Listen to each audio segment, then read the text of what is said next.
Hi guys and welcome to another video. In this video I'm going to show you guys how to create strings in C in different ways. So let's get started. So in the first way I'm going to show you guys is basically a very simple one, which is this one.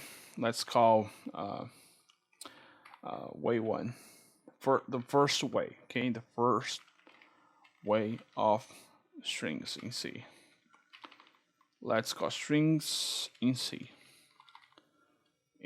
So there's actually a couple of different ways of creating strings in C, and we're gonna try to break it down for you guys this way. So str1.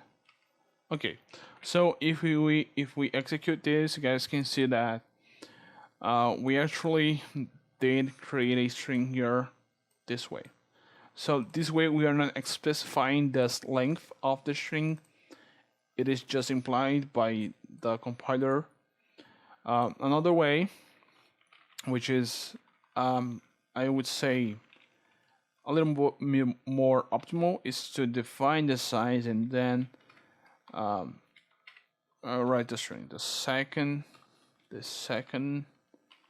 way of strings in C. Okay. Then if we print this out, we should see basically the same thing, but now let me see.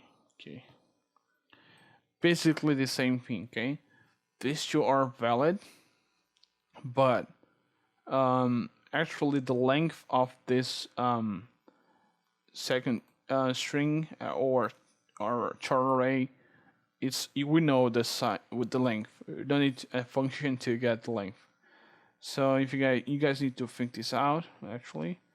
So the last way I'm gonna show you guys is using pointers, which works the like the first way, third way of strings in C.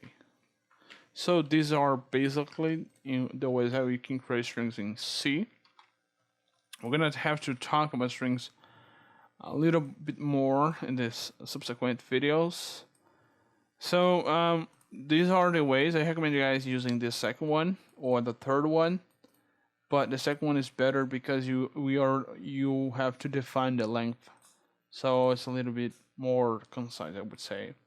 So this was the video, guys. Hope you enjoy. See you guys next time.